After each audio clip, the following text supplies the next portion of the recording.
It was a typical Tuesday afternoon when I stumbled upon the truth that would shatter my world. I returned home from work, feeling the weight of the day pressing down on my shoulders, eager to unwind. As I dropped my briefcase by the door, I noticed Kristen's phone charging on the kitchen counter. Normally, I respected her privacy, but something tugged at my gut, an instinct urging me to take a glance. Curiosity got the better of me. I picked up the phone and, without thinking, unlocked it. She never changed her passcode. As I scrolled through her messages, my heart raced. At first, it was just the usual texts, reminders, grocery lists, and plans for the weekend. But then, I saw it, a conversation with someone named Tom. My breath caught in my throat as I read the messages between them. "Can't wait to see you tonight. I miss you," read one. Another followed, "I know this is risky, but it feels so right with you." My stomach twisted into knots. Tom was one of her colleagues, a charming guy who seemed harmless enough. But I had always felt a pang of unease about him, a whispering suspicion I brushed aside. Now, those whispers roared in my ears. My hands trembled as I continued to read. The messages flowed like a torrent, filled with promises and declarations of love, a secret world I had never known existed. They discussed their encounters in hushed tones, the thrill of sneaking around behind my back. I felt like I had been punched in the gut, the breath leaving my body as the reality settled in. My mind raced through the memories of our recent conversations. The moments I had dismissed as trivial, the hints that now screamed betrayal. I felt a surge of anger and pain, a whirlwind of emotions crashing over me. How could she do this? I had trusted her and loved her unconditionally, and she was throwing it all away for a fleeting affair. The phone slipped from my grasp, landing on the counter with a dull thud, and I staggered back, trying to process what I had just uncovered. "Hey, you home?" Kristen's voice floated in from the hallway, breaking me from my reverie. I quickly placed the phone back where I found it, my heart racing. She walked into the kitchen, her smile faltering as she noticed my expression. "Harry, what's wrong?" She approached me, concern etched on her face, but I could see the flicker of guilt in her eyes. My mind was a cacophony of thoughts, and I felt an urgent need to confront her, to demand answers. "Kristen, we need to talk," I said, my voice steady despite the storm brewing inside me. I could feel the tension in the air as I met her gaze. Searching for any sign of deception. "What's this about?" she asked, confusion mingling with apprehension. "I found your messages with Tom," I said, my voice rising slightly, betraying the anger simmering beneath the surface. "You two have been seeing each other. How long has this been going on?" Her expression shifted, the facade of innocence crumbling as she realized the gravity of the situation. "Harry, just don't," I interrupted, my heart pounding. "I need to hear the truth. No excuses. I didn't want you to find out like this," she said, her voice trembling. "It's not what you think." "Then what is it, Kristen? What do you think I'll believe? That it's just some innocent friendship?" I could feel my anger boiling over, my trust in her shattering like glass. She sighed, running a hand through her hair, clearly struggling to find the right words. "It was a mistake, Harry. It just happened. I never meant for you to get hurt." "A mistake?" I spat. "You've been seeing him, texting him sweet nothings, planning meetings. How is that just a mistake?" "It was just a fling," she replied, her voice barely above a whisper. "I thought it was nothing serious. I didn't want to ruin what we have." "Ruin what we have?" I echoed, incredulous. "You've already ruined it. I can't believe you would betray me like this, with someone I thought was a friend." Tears welled in her eyes, and I felt a twinge of sympathy, but it quickly faded as the reality of her betrayal washed over me again. "I know I messed up. But it's over now. I want to make things right." "Right?" I laughed bitterly. "How can you even think that? You've crossed a line that can't be uncrossed. You made your choice. Harry, please," she pleaded, taking a step toward me. "I still love you. This doesn't have to end us." "Love? Is that what you call this?" "Because it feels more like a knife in my back," I shot back, my heart aching with every word. "You've destroyed my trust, Kristen. It's going to take a lot more than tears to fix this." As I looked at her, I felt the weight of betrayal pressing down on me, the anger bubbling beneath the surface. This was just the beginning, and I knew I wouldn't be able to let this go. A plan began to form in the recesses of my mind, a dark thought that whispered of revenge, of justice. But for now, all I could do was stand there, grappling with the reality of what she had done. The days that followed the confrontation were a blur of anger and confusion. I found myself pacing our apartment, unable to shake off the feelings of betrayal and humiliation.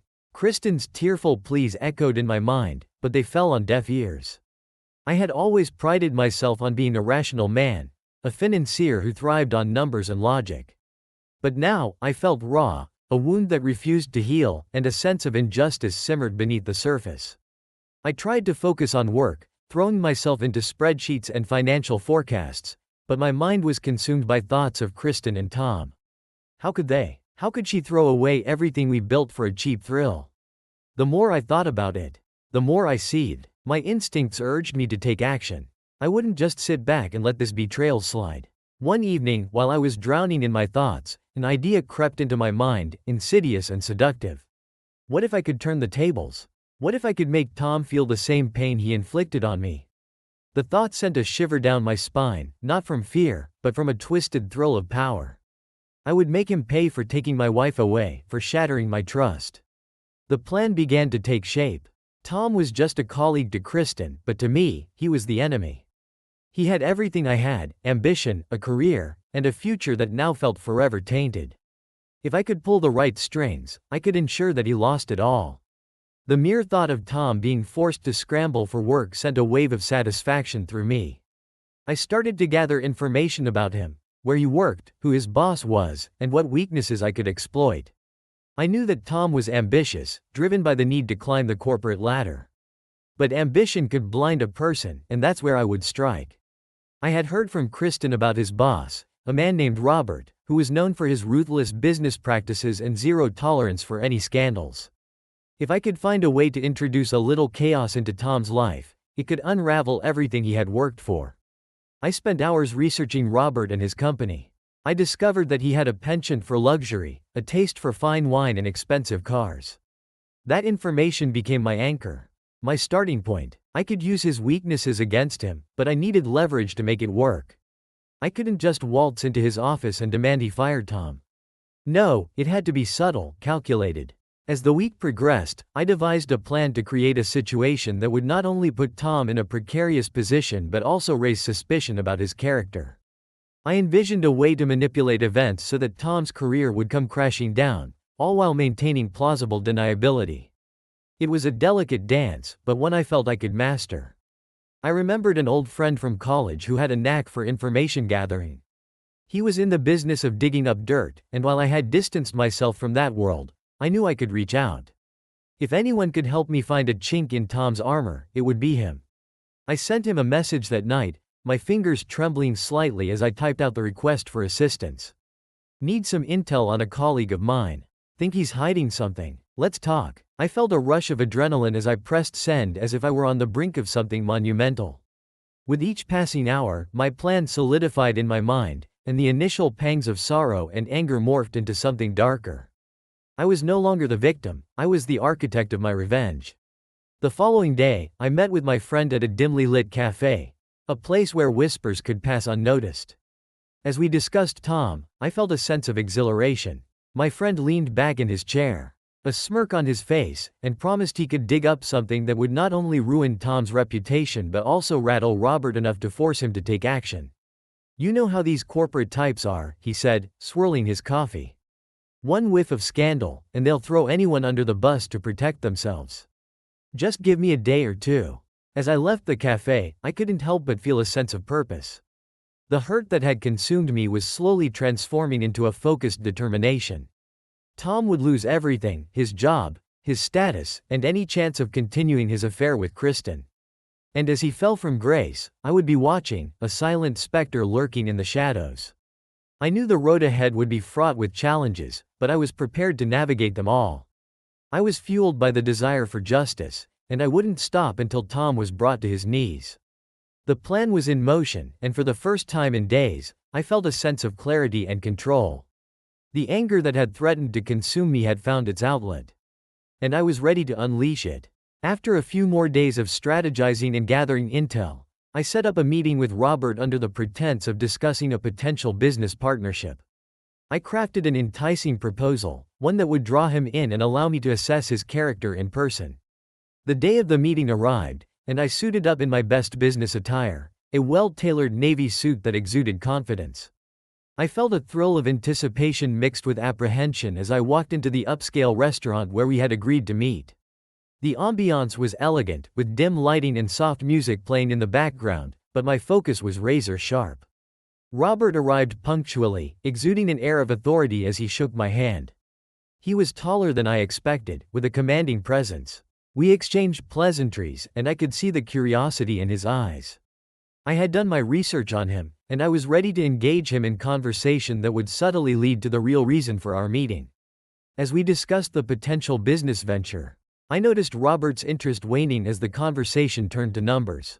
I needed to pivot. "You know, I've heard some interesting things about your team, particularly Tom," I said casually, watching for his reaction. "Tom?" Robert raised an eyebrow, his expression shifting. "What about him?" I seized the moment. "I've been impressed with his work. He's got quite a reputation, but I can't help but wonder how he handles pressure. The industry can be cutthroat." Robert's demeanor changed, a flicker of defensiveness crossing his face. "Tom is a valuable asset. He knows how to deliver results," he replied, but I sensed an underlying tension. I leaned in slightly, lowering my voice. "I understand the stakes. You wouldn't want any distractions to jeopardize that, would you?" His gaze sharpened, and I could tell I had struck a nerve. "What do you mean by distractions?" I hesitated for a moment, gauging how to approach the topic delicately. "Well, rumors can be damaging, especially in this business. It's essential to keep the team focused, right?" Robert's eyes narrowed, and I pressed on, taking a gamble of my own. "What if I told you I had some information that could be useful? Something that might ensure Tom stays on the straight and narrow?" He leaned back in his chair, intrigued but wary. "Go on." I pulled out a carefully crafted proposal, laying out a scenario that highlighted the benefits of keeping Tom under tight control. It might be beneficial to consider how to handle potential risks proactively. After all, protecting your reputation is paramount in this industry. As the conversation unfolded, I subtly hinted at how certain actions could help safeguard his image. I needed to plant the seed of doubt about Tom's loyalty without being overtly malicious. My goal was to create an atmosphere of paranoia. Finally, I leaned in closer, lowering my voice further. "If I could help you with this, let's say I have access to some information that could shed light on any potential issues with Tom. Would you be interested?" Robert's interest piqued, and I could see the wheels turning in his head. The thrill of the moment coursed through me. I had successfully positioned myself as an ally, someone who could provide leverage. "Let's talk details," he said, leaning forward, and I knew I had him right where I wanted him. As we discussed our arrangement, I felt a rush of power. I was not just a man seeking revenge, I was a strategist, playing a dangerous game that could lead to Tom's downfall.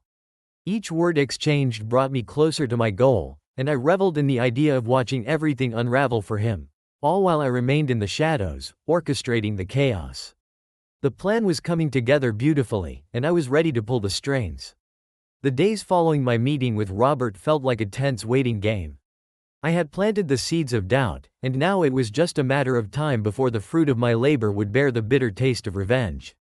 I spent my days pretending to focus on work while my mind replayed the events of that fateful meeting. I felt a mix of anticipation and dread, knowing that everything I had orchestrated would soon come to a head. Finally, the day arrived. I received a discreet message from my friend, confirming that Robert had pulled the trigger on Tom. "He's gone," it read simply, and a wave of satisfaction washed over me. Tom had lost his job. The image of him receiving the news flooded my mind. A mixture of disbelief and panic, the realization that his life was about to spiral out of control. The news of Tom's dismissal spread through the company like wildfire. I couldn't help but feel a thrill of exhilaration as I imagined Kristen's reaction when she learned that her lover had fallen from grace. She would have to face the reality of her choices, and I would be there to witness the fallout. I watched Kristen closely over the next few days. She seemed on edge, her usual carefree demeanor replaced by a palpable anxiety. I caught glimpses of her checking her phone repeatedly, a furrow of worry etched on her brow. The tension in our home grew thicker, a silent chasm forming between us. I played the role of the concerned husband, but inside, I was reveling in the chaos I had set in motion. One evening, as we sat in the living room, I could no longer contain my curiosity. I casually brought up the topic of work, feigning ignorance. How's everything at your office? Must be hectic with those big projects. Kristen looked up, her eyes narrowing slightly as if she sensed my probing. Yeah, it's been busy. We lost a key member of the team recently. Though, really? Who? I asked, trying to keep my voice steady. Tom, she replied, her tone tinged with disbelief. I can't believe he's gone. I thought he was doing a great job. I leaned back, suppressing a smirk. What happened? She sighed, frustration creeping into her voice. I don't know the details, but I heard it was something serious. Robert didn't waste any time. I watched her closely, studying the emotions flitting across her face, confusion, concern, and something deeper. It was the pang of guilt beginning to creep in, the realization that her choices had consequences. As the days turned into weeks, Kristen's anxiety only intensified. She began reaching out to mutual friends, trying to gather information about Tom's situation. I could see her distress growing, and it felt like a delicious irony. The more she sought answers, the more I could sense the walls closing in around her. One night, I returned home late from work, deliberately dragging my feet to heighten her anxiety. She was sitting on the couch, her phone in hand, and the moment she saw me, a spark of hope flickered in her eyes. Did you hear anything about Tom? She asked, desperation creeping into her voice. Not much, I replied nonchalantly, suppressing the urge to smirk. Just that he's having a tough time finding something new. Kristen's face fell, and for a moment, I felt a flicker of pity. But it quickly vanished as I reminded myself of her betrayal. He was always ambitious, I continued. But maybe he didn't play the game right. Right, she murmured, lost in thought. I just can't believe he's out of a job. It seems so sudden. I knew I had her right where I wanted. Maybe he made some enemies along the way. You know how cutthroat that industry can be. Her expression hardened, and I could see the wheels turning in her mind. Do you think it's true? That he did something wrong? I feigned ignorance, shrugging my shoulders. Who knows? It's a tough world out there. Days passed, and the tension at home grew unbearable. Kristen began to spiral, the weight of her choices pressing down on her shoulders. I observed as she tried to reach out to Tom, sending messages that went unanswered. Each time she checked her phone, I could see the flicker of hope dimming, replaced by a deepening sense of dread. Finally, one evening, she could take it no longer. As I entered the living room, I found her pacing, her face pale and drawn. I need to know what happened to him, she declared, her voice trembling. I can't just sit here and do nothing. Maybe it's for the best, I said, injecting a false note of concern into my voice. You two weren't meant to be together. You got a life to focus on, Kristen. I can't just forget about him. She shot back, her eyes flashing. He was important to me. Important enough to risk everything we had? I pressed, watching as guilt washed over her face.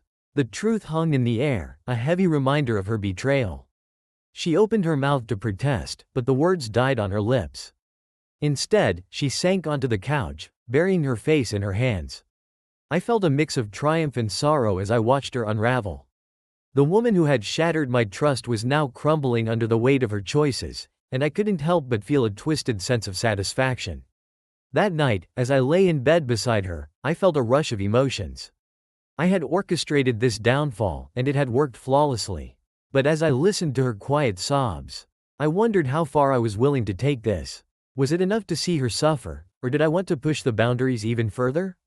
The thrill of revenge coursed through me, but I also felt the echoes of our shared past, a past that was becoming more and more distant with each passing moment. The game was far from over, and I was ready for whatever came next. The weeks dragged on, each day blending into the next as Tom's world continued to spiral downward. I had initially relished the thought of his downfall, but as I gathered more information through mutual acquaintances, I realized just how severe his situation had become. Word spread quickly in our circles, and it didn't take long for the stories of Tom's financial woes to reach my ears. He was struggling to find work, his once promising career now in shambles. I learned that he had sent out dozens of applications but received only a handful of interviews, all of which ended in rejection. His reputation in the industry had been tarnished, and even colleagues who had once supported him now looked at him with a mix of pity and disdain. The whispers followed him everywhere, a constant reminder of his fall from grace. I couldn't help but feel a sense of satisfaction as I heard stories about Tom's desperation. It was reported that he was unable to pay his bills, falling behind on rent, and drowning in mounting debts. He had been forced to rely on credit cards to keep afloat, but those too were maxing out quickly. I could picture him, once confident and ambitious, now pacing his small apartment, the weight of his choices crashing down on him like a tidal wave. Through conversations with friends, I learned that he was considering taking on a second job just to make ends meet. It was a sad contrast to the life he had once envisioned for himself.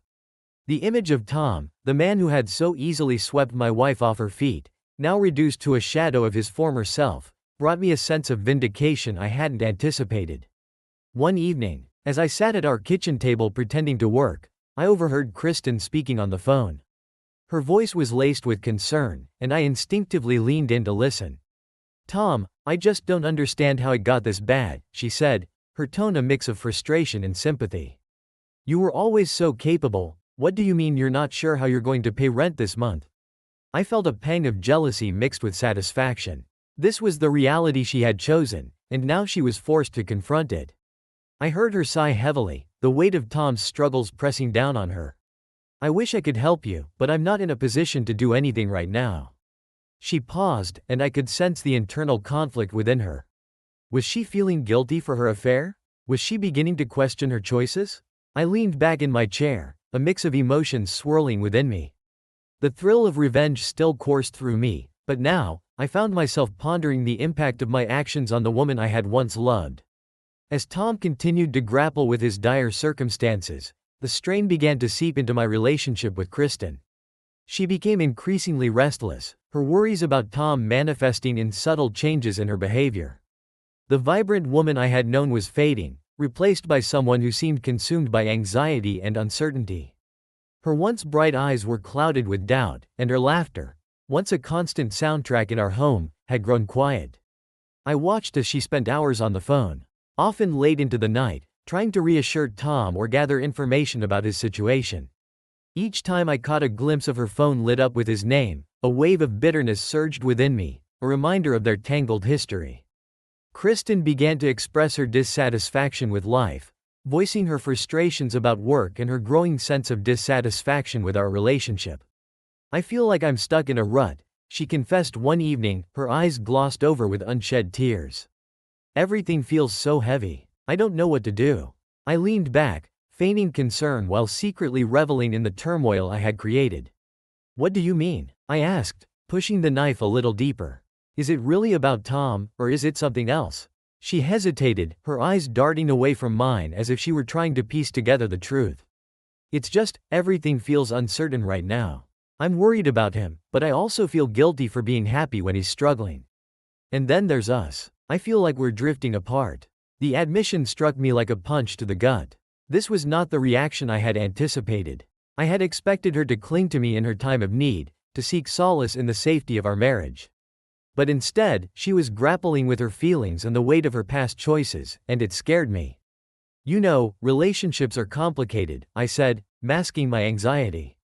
"Maybe it's time for you to focus on what you want. Sometimes distance helps you see things more clearly." Her eyes narrowed as if she were scrutinizing my words, trying to decipher my true intentions. "What do you mean by that? Are you saying I should just walk away from everything?" I sensed her frustration growing, and part of me felt the urge to comfort her. But another part relished the chaos. "I'm saying you need to figure out what makes you happy. You can't help him if it's dragging you down too." The conversation spiraled into a discussion about our relationship, her feelings for Tom, and the uncertainty of the future. I watched her face contort with emotions, anger, sadness, confusion, as she wrestled with her internal demons. It was as if the very foundations of our life together were crumbling before my eyes, and I couldn't decide if I should feel regret or satisfaction. As the days turned into weeks, the tension between us grew. Kristen was no longer the woman I had married, she was a ghost of her former self, haunted by her past decisions and the consequences of her actions. I could see her struggling to reconcile her feelings for Tom with her obligations to our marriage. And in the shadows, I reveled in the knowledge that I had orchestrated this mess. But as her stress mounted, so did my unease. I could see the cracks beginning to show in our relationship, and I wondered if my quest for revenge would ultimately lead to my downfall. Would I become the very monster I sought to destroy? The game was far from over, but the stakes had shifted, and I knew I had to tread carefully. The next move was crucial, and I was determined to stay one step ahead, even as the chaos threatened to consume us both. The tension in our home reached a boiling point as Kristen struggled to reconcile her feelings for Tom with the reality of our marriage. Every conversation felt like a tightrope walk, each word laden with unspoken emotions. I watched as she wrestled with her choices, the weight of her decisions bearing down on her like an anchor pulling her into the depths of despair. One evening, I returned home to find Kristen sitting on the couch, her face pale and drawn. The flickering light from the television cast shadows across her features, but her eyes were vacant, lost in thought. It was evident that she had been spiraling, and I could sense that a breaking point was near. "Harry," she began, her voice trembling, "I need to talk to you." I nodded, bracing myself for what was to come. "What's on your mind?" She took a deep breath, her fingers nervously twisting the hem of her sweater. "I've been thinking a lot about everything that's happened, about Tom. I can't keep living like this." The words hung in the air, and I felt a rush of conflicting emotions. Part of me wanted to gloat, to remind her of the choices she had made, while another part felt a flicker of hope that we could salvage our relationship. "I don't think my feelings for him were real," she continued, her voice wavering. "It was an escape, a way to avoid confronting the issues we had. I realize now that I've been running away instead of facing my problems." I studied her, searching for sincerity in her eyes. "So what are you saying? That you want to come back? To us?" Kristen's expression softened, and I could see the conflict raging within her. "I don't know if I can just go back to how things were before. I made a huge mistake, and I hurt you. I know that, but I want to try to fix this. I want us to be okay again." The rawness of her confession hit me hard, but beneath it all, the bitterness of betrayal lingered. "You want to fix this after everything that's happened? After you threw away our life together for him?" Her eyes filled with tears, and I could see the guilt etched across her face. "I was lost, Harry. I thought I needed something different, but it wasn't worth it. I see that now." A part of me wanted to reach out, to comfort her, but another part of me was still reeling from the betrayal. "You can't just erase what you did, Kristen. You can't just expect me to forget the pain you caused." She nodded, her tears spilling over as she struggled to contain her emotions. "I know I can't take it back. I just want a chance to make it right. Can't we try?" I took a deep breath, feeling the weight of her words settle heavily in the pit of my stomach. The longing for the love we once shared collided violently with the anger that had taken root. "You can't just come back when it's convenient for you. You hurt me, and you hurt us. I don't know if I can forgive you. I'm willing to do whatever it takes," she pleaded, her voice breaking. "I'll go to counseling. I'll do anything, Harry. I just don't want to lose you." Her desperation tugged at my heart, but I couldn't shake the feeling of betrayal that lingered like a bitter aftertaste. I felt a mix of anger and sorrow boiling within me. "You had your chance, Kristen. You made your choice." I realized that now, she whispered, the fight draining from her. "But I'm not the same person I was then. I've changed." As she spoke, I saw the cracks in her resolve, the realization that her relationship with Tom had ultimately been a mistake. The tension that had built over the past months finally reached its breaking point. I could see her grappling with the consequences of her actions, and it was painful to watch. "Maybe it was just a fling," she murmured, her voice barely above a whisper. But it felt so real at the time. I thought I could find happiness somewhere else, but I was wrong. Her admission hung heavy in the air. It was as if a weight had been lifted, yet the void left by her betrayal remained. "And now you want to come back? Just like that?" I said, trying to keep my voice steady. "You can't just flip a switch and expect everything to be okay." "I don't want to lose you," she repeated, her voice breaking again. "I want to fight for us. I know I messed up, but I'm ready to make things right." I could see the desperation in her eyes, and for a fleeting moment, I felt the familiar tug of the love we once shared. But then I remembered the hurt, the betrayal, and the realization that our relationship had been forever altered. "I can't do this, Kristen," I finally said, my voice steady but pained. "I can't go back to pretending everything is fine when it's not.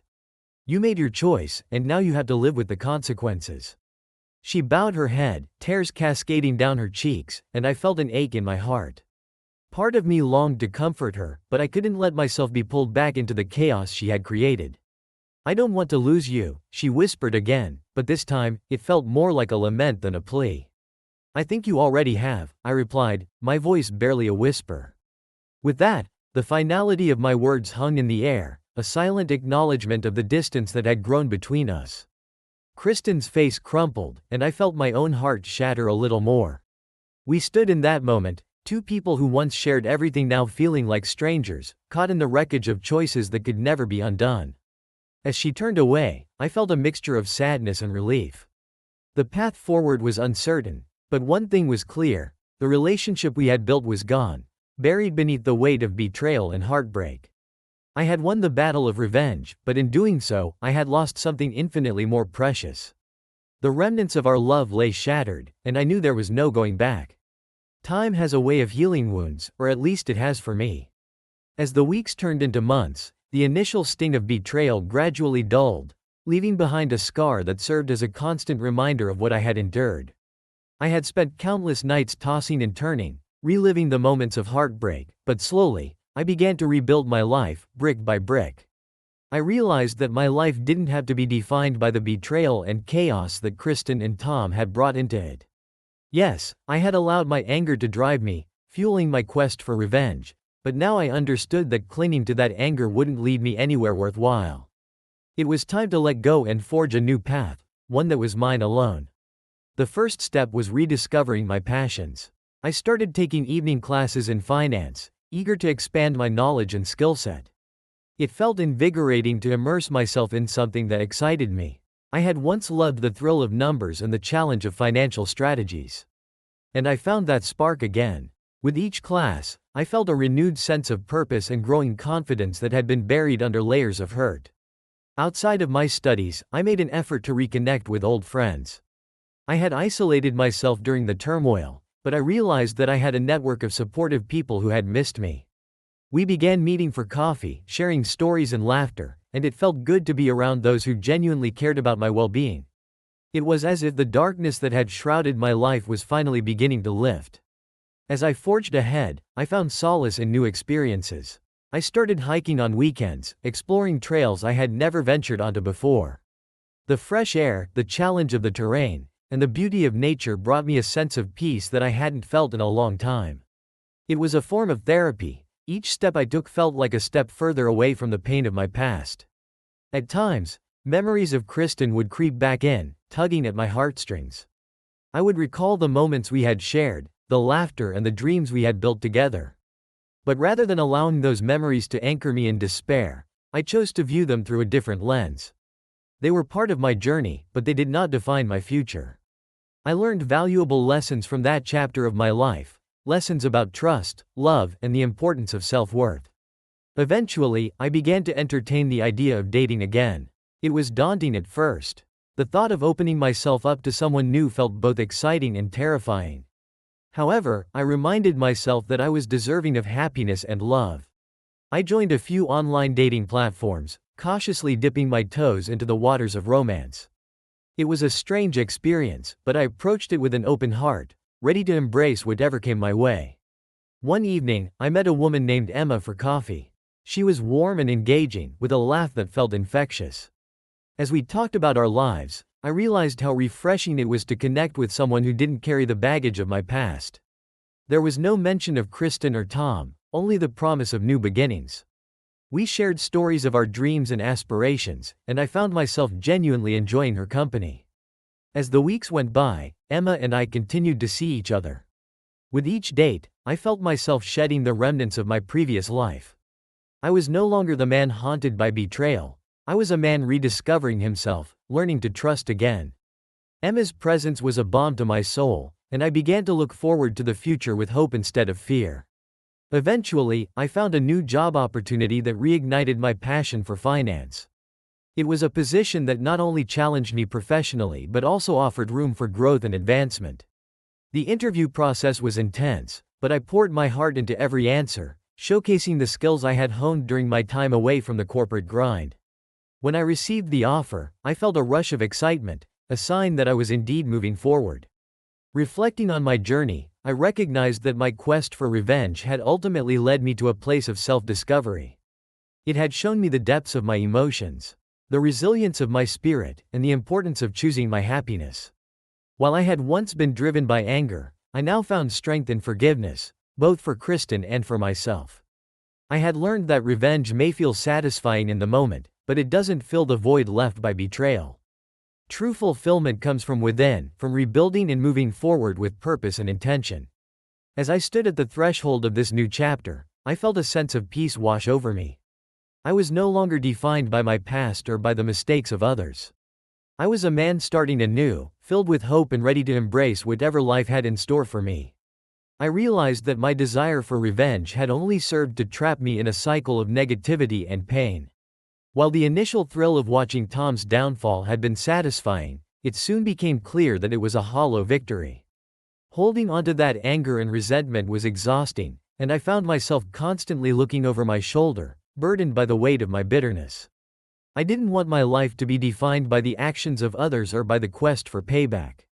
Instead, I craved liberation from the toxic emotions that had once consumed me. Letting go of my fixation on revenge was liberating. It allowed me to shift my focus from destruction to creation, from dwelling on the past to embracing the present. I wanted to cultivate a life filled with positivity, growth, and meaningful connections rather than one built on the ruins of bitterness. By releasing my need for vengeance, I opened myself up to new possibilities, relationships, and experiences that would enrich my life in ways I had never imagined. I was ready to write a new story, one that was no longer shackled by the ghosts of betrayal and revenge.